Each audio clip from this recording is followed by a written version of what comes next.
It's the government, stupid. This is a reaction podcast to Kathy Wood's In the Know Q&A towards the end of the year. It's also a critique on a lot of pundits, investors, intellectuals, opinion leaders in the financial markets, because I feel like they're not talking about the 800-pound gorilla here, which is the government. The government is the problem. The government is way too large relative to the economy, and the government is keeping the labor market tight. So we have the Fed raising rates and destroying demand in some of the largest markets in the US, housing and cars and things like that, making it miserable for a lot of people to go on with their lives. While on the other hand, we have a massive wealth distribution orchestrated by the Biden administration and the left-wing bureaucrats that have taken over this administration. And this is not a political podcast. This is a pure economic analysis. It's the government, stupid. The government is the problem. If you want less inflation, if you want a labor market which reflects real productivity, if you want real growth, if you want prosperity for the nation, you need to start cutting expenses on the government side. The government is sucking capital and talent out of the economy, and that's a bad thing. We need to fix that. This is the Not Even Wrong podcast. It's January 5th, 2023. This is Crimdelco. For the day, the fund is down 2.69%. The market is down 1.4%. We are down for the year 8.8. The market's down 80 basis points. We're underperforming by 8%. I want to get right into it. Today, actually, we had some labor numbers. They're still pretty tight. The narrative in the market is the labor market's still tight. Until the labor market loosens up, we cannot have the Fed changing its stance. Now, let me react to Kathy Wood's for In the Know Q&A. What she said there is, look, we see deflationary signals all over the economy: commodities, stocks, prices, housing prices, used car, new car, all that kind of stuff. Everything is showing down. So we expect deflationary pressures to overwhelm the economy, and therefore we expect a change in the stance of the Fed. We expect the same thing. However, we had today, again, a good jobs number. We keep having good job numbers. And we're scratching ourselves, particularly us living here in Silicon Valley, where everybody's firing. We live in a housing complex here that is probably 40% rented out in Silicon Valley, in the heart of Silicon Valley. So there is definitely a lot less activity, less jobs, less everything. But we are just in a bubble. The problem is the government, and it's the federal government and all the state governments, in particular the federal government. We have more than one time GDP in debt. So what is going on is a massive wealth distribution from productivity, from productive assets and human labor towards government-driven crony capitalism, politically driven type of spending. Now, let me try to look. What's going on is relatively rational if you just look at the recent history. Let's go back to, okay, I want to give the conclusion and then do the historic analysis. The conclusion is the Biden administration has to yield to the far left because they put him in power.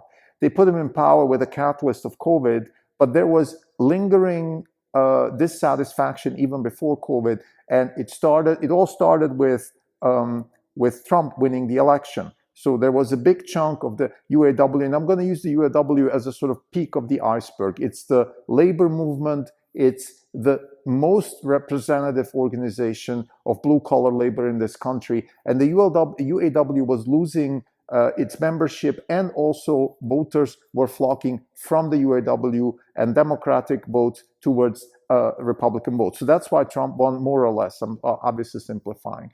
Now, the Democrats did what they needed to do, which is find a market for themselves where they can still get political power. And while they had, people like Wall Street, Hollywood, doctors, all that stuff is already Democrat anyway. But what they needed to gain is more support from that blue-collar sort of lower to mid-level level of workers. That's where they needed to get more support. And they got it. COVID was a catalyst, but nevertheless, they got into power.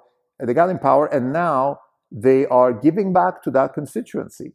They're making it incredibly difficult for employers to fire people. Sometimes the pretext is COVID. Sometimes the pretext is some sort of political correctness. So if you feel sick or if you feel offended because you're overweight, you don't show up to work, you still get paid, but you can't get fired. All that kind of stuff. The dynamics are very difficult for employers. Recently, the founder of Home Depot said in this day and age, it would be impossible to start a company like Home Depot because half the people wouldn't show up, half the people will continuously complain, and you can't even fire them. So what am I saying here? What I'm saying is that the problem with the labor market and the lack of productivity in the economy is actually it's a fundamental problem that is political, and the Fed can only mitigate so much. And all these people, Cathie Wood, Warren Buffett, Charlie Munger, whoever is talking about excesses in the stock market, mispricings of stocks, either Cathie Wood saying innovation is mispriced or Warren Buffett saying innovation is overpriced. I don't care. They're all just talking their own books. Fundamentally, the problem is we all in this country cannot make money properly because productive assets are being gutted and money, capital is flowing towards unproductive assets in the name of whatever it is, whatever you want to call it, wokeism, Black Lives Matter, equality, equity, all of these things are just code words for we want to give less productive parts of the economy more capital and more power and gut the productive parts. This is what's going on. So if we want to have an economy that is competitive and that generates prosperity and growth, we have to stop this. And I think what we need, and this podcast, this particular one, is a call towards more action. Now, the purpose of the Not Even Wrong podcast is certainly not to start political movements. It is to give people a sense for what it feels like to run a hedge fund. We were down 71% last year. It's absolutely unexcusable, but at least we know why we were down. We were down because of this move, this shift from, wealth is being taken away from capital owners and productive assets towards unproductive assets. So we're part of that. We're being gutted like everybody else. It's Amazon or Facebook or Shopify or you name it. All these productive companies that are trying to improve customer experiences, deliver products at lower cost, and all that stuff that disruption is doing, what Cathie Wood calls innovation. All of that stuff is being gutted, and we have a massive deficit in the government. We have huge debt, and the only hope is that with higher interest rates, which we have, that Washington has to rethink the way they spend money because they can't afford the type of interest rates. Now, we hope that with the Congress going to, at least on the House side, to the Republicans, that opposition will start. It's not like we're very happy with the Republicans, by the way. They have been wasting money as much as the Democrats, but now they are in the opposition. So hopefully they will voice more of a sort of rejection towards government spending. We need the government to stop spending money. It's the government, stupid. If we can get the government to stop spending money, if we can get the government to rein in on its deficits, we can have a prosperous economy. There's so much innovation, so much interesting stuff going on in academia and science and technology, in venture capital. The wave of new things is amazing. Young people have amazing opportunities for great careers, but we have this huge clutch that we're kind of carrying with us. We're like that Greek mythology, the guy that's carrying that big stone up the hill. The stone is being the government and all the debt that we have to carry with that, and that is very dangerous. Now, before I finish, I want to just say one more thing, and this is just reiterating something we've said many, many times in this podcast. The purpose of Orange Capital Partners is to generate wealth by investing in fundamentally new concepts and engineering practices. We've said many times that these fundamentally new concepts and engineering practices, which is just another word for disruption, and it's technologically driven disruption. So we're very much in line with Cathie Wood on that front, that we believe that is good for not just for us and for wealth creators, but for everybody. Because, and this is now going back to Clayton Christensen, the real economic growth, the one that really matters, the one that makes people freer, gives people more options, allows for more optionality, allows for more upward mobility, allows for more diversification in the economy. All of that stuff is driven by disruption. because we feel that the way wokeism is going, for example, it's going the exact wrong direction. What wokeism is trying to do is just say, okay, we have this elite, we're just gonna change the elite. Instead of having white supremacist, whatever elitist, we're just gonna have now blacker people of color who are elite. Well, it's the same thing, and you're just shooting yourself in the foot. The real prosperity, the real freedom, which has been going on for hundreds of years now, since we have accelerated capitalism, has been the opening up of optionality, the opening up of opportunity, the generation of new types of jobs. People like influencers, they haven't been around for 10 years. Today we have electric, battery, solar consultants who come to your home and advise you how to power your car and your house with solar power.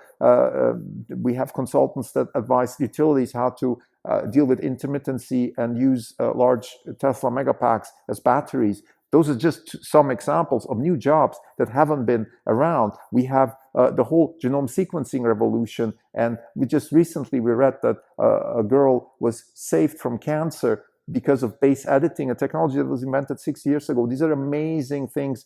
They all open up opportunities for new jobs, for better lives, for more income, more interesting jobs.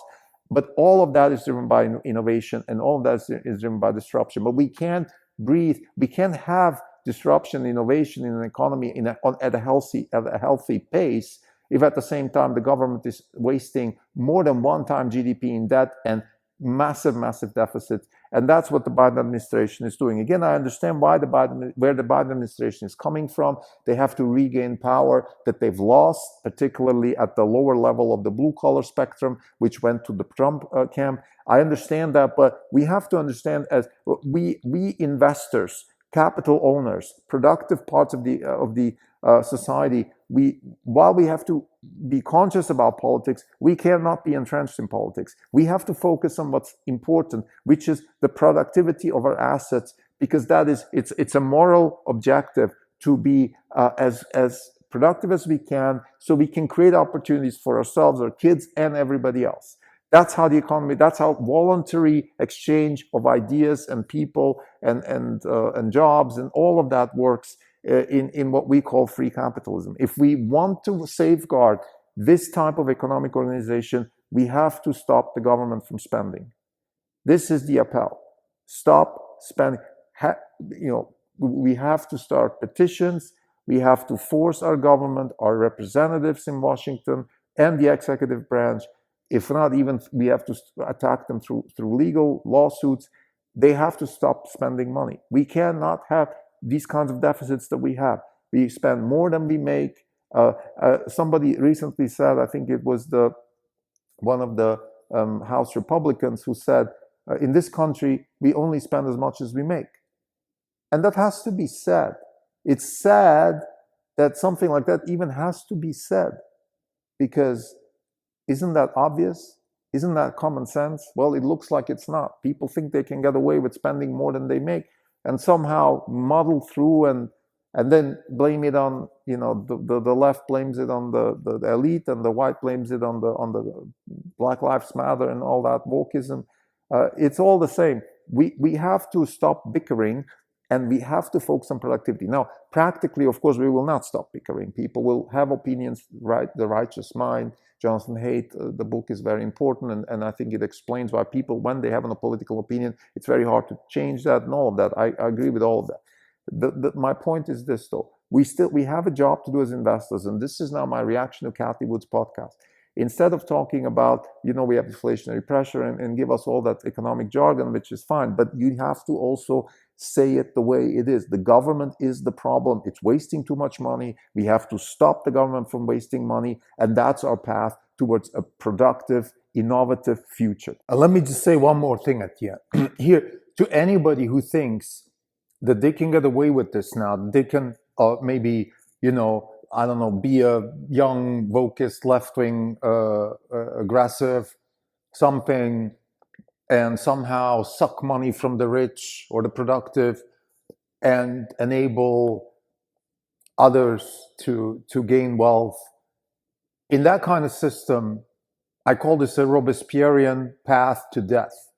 What do I mean with that? Robespierre was a figure in the French Revolution, and he started like everybody else with enthusiasm and energy and changing a really bad system. Yes, but he did it the wrong way. He did it with violence, coercion and violence. And in the end, he got beheaded himself, and lots of people died in the French Revolution, people who actually fought for the French Revolution, and they started killing themselves. And this is where we're going to end up if we go on down that path of just renaming the elite, giving other people power to elitism, instead of undoing elitism by increasing what we call meritocracy. And maybe you don't like the word, it's fine. Call it something else. I always use the analogy of a sports team. In a sports team, there's no such thing as equity. Some people, let's say a soccer team has tall goalies, and they don't need to be as fast, but they need to have fast reactions. They need to be tall, and typically they need to be the ones who have a strategic mind. A winger usually just has to be fast, and he has to be able to make a pass out of very uncomfortable situations, because he's going to have to run fast and maybe pass the ball. And number 9 in soccer is the kind of person that just scores goals, doesn't do anything else, so on and so forth. Like, everybody has their strengths, certain strengths you need to have, and now back to the real world. It's the same thing. Like, we need to have certain, like the same way in sports, you have to be fit, you have to be, you have to have a certain amount of speed and able to run if you want to play soccer, but you don't have to always be like, there's no one criteria, there's no one SAT score or one grade system in school that tells you you're going to be a good player. And the same way, the economy, the more we open up the economy, the more we allow disruption, innovation to happen, the more opportunity there will be for different skill sets, and the more diversity we're going to have. And this is a good thing. And it's going to create wealth, because economic growth is wealth for everybody. That's what it actually means. It doesn't mean the rich get richer. That's part of it. But wealth for everybody. That's the creed. And and I don't really care. Look, if people don't believe that, we have to stop the government from spending money, because otherwise we will not have wealth for everybody. We will have wealth for only a few, and everybody else is going to be incarcerated. And we cannot let that happen. This is the most important fight of our generation, is to undo the coercive forces that are putting us in some sort of pigeonhole. And the government spending is the problem. It's the government stupid. We need the government to stop spending money in order to have a more productive, more successful economy. Thank you.